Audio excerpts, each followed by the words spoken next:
ಇವಾಗ ಬೀಜ ಹೆಚ್ಚಾಗೈತಿ, ಗೊಬ್ಬರ ಹೆಚ್ಚಾಗೈತಿ. ಈ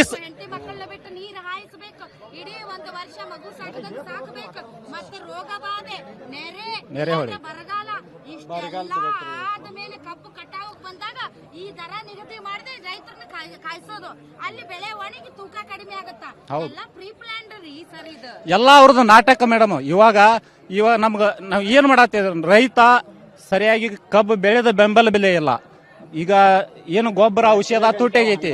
ಇವಾಗ ಬಸ್ ಫ್ರೀ ಮಾಡ್ಯಾರ, ಬಿಟ್ಟಿ ಭಾಗ್ಯ ಮಾಡ್ಯಾರ. ಯಾರು ಕೂಲಿ ಆಳುಗಳು ಬರ್ತಾ ಇಲ್ಲ, ಕೂಲಿ ಆಳುಗಳು ಯಾರು ಬರ್ತಾ ಇಲ್ಲ. ಹೀಗಾಗಿ ರೈತನ ದಿಕ್ಕು ತಪ್ಸ್ಯಾರ. ದಿಕ್ಕು ತಪ್ಪಿಸಿ ರೈತ ಬೆಳೆದ ಬೆಂಬಲ ಬೆಲೆ ಇಲ್ಲ. ಅದಕ್ಕಾಗಿ ರೈತರು 7 ದಿನ ಆತು ಪ್ರತಿಭಟನೆ ಮಾಡಕತ್ತಿ. ಬೆಂಗಳೂರಿಗೆ ಯಾಕೆ ಹೋಗ್ಬೇಕು ಮೇಡಮ್? ಇಲ್ಲೇ ಮಾಡ್ಬೇಕಲ್ಲ. ಸರ್ಕಾರದ ಪರವಾಗಿ ಇಬ್ಬರು ಸಚಿವರು ಜಿಲ್ಲೆಯಲ್ಲಿದ್ದಾರೆ. ಅದರಲ್ಲಿ ಮುಖ್ಯವಾಗಿ ಮಹಿಳಾ ಮತ್ತು ಮಕ್ಕಳ ಕಲ್ಯಾಣ ಇಲಾಖೆ ಸಚಿವೆ ಆದಂತಹ ಶ್ರೀಮತಿ ಲಕ್ಷ್ಮೀ ಹೆಬ್ಬಾಳ್ಕರ್ ಮೇಡಮ್ ಈಗಾಗಲೇ 2 ಸ್ವಂತ ಒಡೆತನದ ಕಾರ್ಖಾನೆಗಳಿದ್ದಾವೆ. ಒಂದು ಮಾನ್ಯ ಸಹಕಾರಿ ಸಕ್ಕರೆ ಕಾರ್ಖಾನೆ, ಅವರ ಬ್ರದರ್ ಆದಂತ ಚಂದ್ರರಾಜ್ ಹಟ್ಟಿಹೊಳಿ ಅವರು ಹಿಡಿತದಲ್ಲಿ ಇಟ್ಕೊಂಡಿರ ಮೇಡಮ್. ಈಗಾಗಲೇ ಜಿಲ್ಲೆಯಲ್ಲಿ ಸಚಿವರು ಇರಾಕಾಗಲೇ ಎಚ್ ಕೆ ಪಾಟೀಲ್ ಯಾಕೆ ಕಳಿಸ್ಬೇಕು? ಎಚ್ ಕೆ ಪಾಟೀಲ್ ಏನ್ ಅವಶ್ಯ ಇದೆ? ಎಚ್ ಕೆ ಪಾಟೀಲ್ ಸರ್ಕಾರ ಕಾರ್ಖಾನೆ ಮಾಲೀಕರ ಕೈಗೊಂಬೆಯಾಗಿ ಈ ನಮ್ಮ ರೈತರ ಇದನ್ನು ಒಡೆಯುವಂತ ಹುನ್ನಾರಕ್ಕೆ ಬಂದು ಇದನ್ನ ಅಲ್ಲೋಲ್ ಕಲ್ಲೋಲ್ ಮಾಡ್ಬೇಕನ್ನೋ ಉದ್ದೇಶ ಅವ್ರದ್ದಿದೆ. ಇದು ಯಾವುದೇ ಕಾರಣಕ್ಕೂ ಒಡೆಯಲ್ಲ. ಒಂದ್ ವೇಳೆ 7ನೇ ತಾರೀಕು ನಮ್ ಗುರೂಜಿ ಅವರ ನೇತೃತ್ವದಲ್ಲಿ ಕರೆ ಕೊಟ್ಟದ ಆದ್ರೆ ಇದು ನಮಗ ನ್ಯಾಯ ಸಿಗ್ಲಿಕ್ಕಂದ್ರ ರಾಜ್ಯ ವ್ಯಾಪ್ತಿ 50 ಲಕ್ಷ ಜನ ರಾಷ್ಟ್ರೀಯ ಹೆದ್ದಾರಿ ಮೇಲೆ ನಿಂತು ಪ್ರತಿಭಟನೆ ಮಾಡಿ ನಮ್ಮ ಹಕ್ಕನ್ನು ನಾವು ಪಡೆದುಕೊಳ್ಳುತ್ತೇವೆ. ಸರ್ ಈಗ ಸರ್ ಈಗ ಇವರು ಯಾರು ಎಚ್ ಕೆ ಪಾಟೀಲ್ರು ಬಂದ್ರಲ್ರಿ, ಬಂದು ಹೋದ ಮೇಲೆ ಅವರು ನಿಜಕ್ಕೂ ಮುಖ್ಯಮಂತ್ರಿಗಳ ಜೊತೆ ಮಾತಾಡ್ತಾರ? ಈ ವಿಚಾರದಲ್ಲಿ ಏನೊಂದು ಆಗುತ್ತಾ? ಅವರ ಬಾಡಿ ಲ್ಯಾಂಗ್ವೇಜ್, ಅವರ ಆಟಿಟ್ಯೂಡ್ ನೋಡ್ತಿದ್ರೆ ಇದು ಬಹಳ ಸೀರಿಯಸ್ ಮ್ಯಾಟರ್ ಅಂತ ಅವರು ತಗೊಂಡ. ಮೇಡಮ್, ನಂದೊಂದು ಮಾತ್ರಿ, ಫ್ಯಾಕ್ಟ್ರಿ ಯಾರದವ್ರಿ? ಎಲ್ಲ ರಾಜಕೀಯವ್ರದಾವ್. ಬಿಜೆಪಿ ಇರ್ಲಿ, ಕಾಂಗ್ರೆಸ್ ಇರ್ಲಿ. 200 ರೂಪಾಯಿ ರೈತರಿಗೇನು ದೊಡ್ಡದಲ್ರಿ. ಯಾಕಂದ್ರೆ ಟ್ರಾನ್ಸ್ಪೋರ್ಟ್ದಲ್ಲಿ 20 ಕಿಲೋಮೀಟರ್ಗೆ ಒಂದ್ ರೇಟ್ ತಗೋತಾರ, 100 ಕಿಲೋಮೀಟರ್ ಏನ್ ತಗೊಂಡ್ ಬರ್ತಾರೋ ಅದಕ್ಕೂ ಸೇಮ್ ರೇಟ್ ಬಂದು ಒಂದು ಇದು ಹೇಳಿದ್ರಿ, ವೇಯಿಂಗ್ ಮಷಿನ್ ಹೇಳಿದ್ರಿ, 2 ಕಟಾವ್ದು ಹೇಳಿದ್ರಿ, 3 ಬಾಕಿದ್ ಹೇಳಿದ್ರಿ, 4 ಅದು ಹೇಳಿದ್ರಿ. ಈ ಕಬ್ಬು ಬೆಳೆಗಾರರು ಎದಕ್ ಹೋರಾಟ ಮಾಡ್ತಿದಾರಂತ ಅವ್ರಿಗೆ ಏನಾದ್ರು ಮೈಕ್ ಇಟ್ರೆ ಇದೆಲ್ಲಾ ಸಮಸ್ಯೆ ಹೇಳ್ತಾರ. ಓನ್ಲಿ ಟೈಮ್ ಪಾಸಿಗೆ ಎಲ್ಲ ಟಿಕ್ ಮಾಡ್ಕೊಂಡು ಇದಕ್ಕೆಲ್ಲ ಬಹಳ ಮಾತುಕತೆ ನಡಿಬೇಕು. ಈಗ ಆಗಲ್ಲ, ಇದಕ್ಕೆ ಟೈಮ್ ಹಿಡಿತೈತಿ, ನಾಳೆ ಬೆಳಗ್ಗೆ ಅಂದ್ರೆ ನಾಳೆ ಬೆಳಗ್ಗೆ ಆಗಲ್ಲ, ಇದು 4-5 ರೌಂಡ್ ಆಗಬೇಕು. ಕಬ್ಬು ಕಟಾವಿಗೆ ಬಂದೈತಿ, ಕಾರ್ಖಾನೆಗಳು ಈಗಾಗಲೇ ನೀವು ಬಂದ್ ಮಾಡಿಲ್ಲ ಅಂತ ಸ್ಟಾರ್ಟ್ ಆಗಬಿಡ್ತಿದ್ವು ಅವು.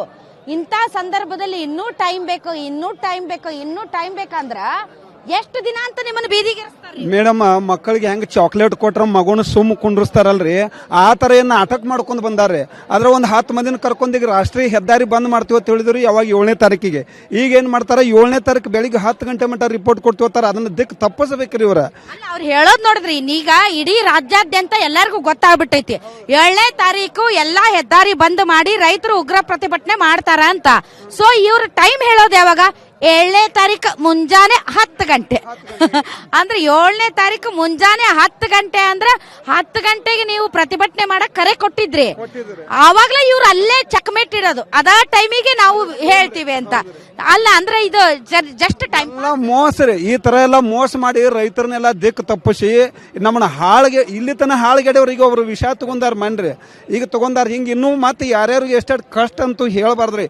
ಕಬ್ಬು ಕಟಾವ್ ಸ್ಟಾರ್ಟ್ ಮಾಡಿಲ್ಲ ಅಂದ್ರೆ ರೈತರು ಬದುಕಾಕ್ ಜಾಗಿಲ್ರಿ. ಯಾಕಂದ್ರೆ ಒಂದೊಂದು ಬ್ಯಾಂಕ್ನಾಗ 10 ಲಕ್ಷ ರೂಪಾಯಿ ಟ್ರ್ಯಾಕ್ಟರ್ ಲೋನು, ವೆಹಿಕಲ್ ಲೋನ್ಗಳದಾವ್ರಿ.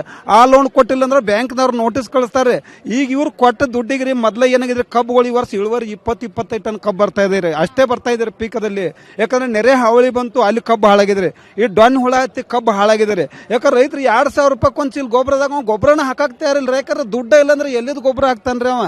ಅಷ್ಟು ಕಷ್ಟ ಪರಿಸ್ಥಿತಿ. ಈಗ ಇವ್ರು ಬಂದದ್ದು ಚಾಕ್ಲೇಟ್ ಕೊಟ್ಟು ನೋಡಿದ್ರಿ ಅವ್ರ ಮಗು ಸುಮ್ ಕುಂಡ್ರಿಸ್ಬೇಕಂತ. ಮಗು ಸುಮ್ ಕುಂಡ್ರ ಹಾಕಿದ ತಯಾರಿಲ್ಲ. 7ನೇ ತಾರೀಕು ಏನು ತೋರಿಸ್ಬೇಕ, ಏನು ಮಾಡ್ಬೇಕು ಅನ್ನೋದನ್ನ ನಾವು 7ನೇ ತಾರೀಕು ಮಾಡಿ ತೋರಿಸ್ತೀವಿ ಮೇಡಮ್. ಸರ್, ಯಾವ ಭಾಗದ ರೈತರು ತಮ್ಮ, ಯಾಕೆಂದ್ರೆ ಇವತ್ತು ವಿಜಯಪುರದಲ್ಲೂ ಕೂಡ ಒಂದು ದೊಡ್ಡ ಪ್ರತಿಭಟನೆ ನಡೆದಿದೆ. ನಮ್ಮ ಉತ್ತರ ಕನ್ನಡ ಜಿಲ್ಲೆಯ ಹಳಿಯಾಳ ಭಾಗದಲ್ಲೂ ಕೂಡ ದೊಡ್ಡ ಹೋರಾಟ ನಡೀತಾ ಇದೆ. ಹೀಗೆ ಕಬ್ಬು ಬೆಳೆಗಾರರು ರಾಜ್ಯಾದ್ಯಂತ ಇದ್ದಾರೆ ರೀ ಸರ್. ಎಲ್ಲೆಲ್ಲಿ ನಾಳೆ 7ನೇ ತಾರೀಕು ಪ್ರತಿಭಟನೆ ನಡೀತದೆ? ಈಗ ಬೀದರ್, ಗುಲ್ಬರ್ಗ, ಯಾದಗಿರಿ, ಈ ಬಿಜಾಪುರ, ಬಾಗಲಕೋಟೆ ಮತ್ತು ಮುಖ್ಯವಾಗಿ ಬೆಳಗಾವಿ ಈ ಭಾಗದಲ್ಲಿ ಅತಿ ಹೆಚ್ಚು ಎಲ್ಲಿ ಕಬ್ಬು ಅದಲ್ರಿ ಆ ಕಬ್ಬಿನ ಬೆಳೆಗಾರ ಎಲ್ಲರೂ ಕೂಡ ಈಗಾಗಲೇ ಈ ವಿಚಾರವಾಗಿ ಕಬ್ಬಿನ ಒಂದು ಬೆಲೆ ನಿಗದಿಗಾಗಿ ಹೋರಾಟ ನಡೆದ 7ನೇ ತಾರೀಕು ಬಂದ್ ಮಾಡೋದು ಯಶಸ್ವಿ ಆಗೇ ಆಗ್ತದ. ಈ ಮೂಲಕ ಗ್ಯಾರಂಟಿ ನ್ಯೂಸ್ ಮೂಲಕ ರಾಜ್ಯದ ರೈತರಿಗೆ ಏನು ಸಂದೇಶ ಕೊಡಕ್ಕೆ ಇಷ್ಟಪಡ್ತೀರಿ? ಈಗಾಗಲೇ ನಾವು 10 ಲಕ್ಷ ಜನ ಇನ್ನೂ ಹೆಚ್ಚಿನ ರೀತಿಯಲ್ಲಿ ನಾವು ರೈತರು ಎಲ್ಲಾ ಕಡೆಗೆ ಏನದ ನ್ಯಾಷನಲ್ ಹೈವೇಗಳನ್ನ ಬಂದ್ ಮಾಡ್ತಕ್ಕಂಥ ಕೆಲಸಕ್ಕೆ ನಾವು ಮುಂದಾಗ್ತೀವಿ. ಏನ್ ಇವತ್ತ HK ಪಾಟೀಲ್ ಅವ್ರು ಬಂದಿದ್ರು, ಏನ್ ಅಲ್ಲಿ ಬಾಗಲಕೋಟೆ ತನ ಹೋಗಿದಪ್ಪ, ಅಲ್ಲಿ ತನ ಸುಮ್ಮನೆ ಏನ್ ರೈತರು ಕುಂತಾರೆ 7 ದಿವಸದಿಂದ ಹೋಗಿ ಬಾ ಅಂತಕ್ಕಂಥ ಒಂದು ಸಿದ್ದರಾಮಯ್ಯನವ್ರ ಮಾತಾದಂತ ನಮ್ಗೆ ಅನಿಸ್ತದ.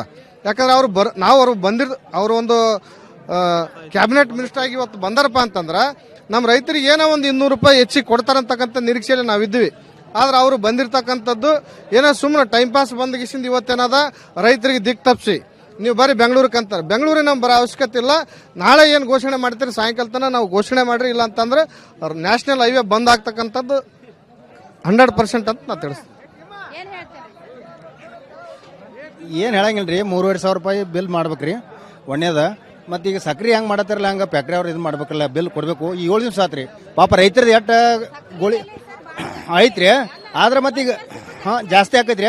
ಮತ್ತು ಹಂಗಾದ್ರೆ ಈಗ ಅವ್ರು ಸರ್ಕಾರದವ್ರು ಬಂದು ಏನಾರ ತೀರ್ಮಾನ ಮಾಡ್ಬೇಕಾಗಿತ್ರಲ್ಲ, ಮಾಡ್ಬೇಕಾಗಿತ್ತು. ಬಂದ್ ಏನು ಮಾಡಿರಿ ಅವ್ರು? ಏನೂ ಮಾಡಿಲ್ರಿ. ಬಂದ್ ಮಾಡ್ಬೇಕಾಗಿತ್ತು, ಮಾಡಿಲ್ರಿ. ಅದಕ್ಕೆ ಆದಷ್ಟು ಬೇಗ 7 ದಿವಸ ಆತ್ರಿ. ಈಗ ಅದು ಏನೂ ಮಾಡಿಲ್ಲ. ಆದಷ್ಟು ಬೇಗ ಮಾಡಿದ್ರೆ ಚಲೋ ಆಕತಿತ್ತು ಅನ್ನೋದು ಅಷ್ಟೇ ರೀ. All right, yes. ರೈತರ ಕಬ್ಬ ಇಳುವರಿ ಬೀಳೋರಿ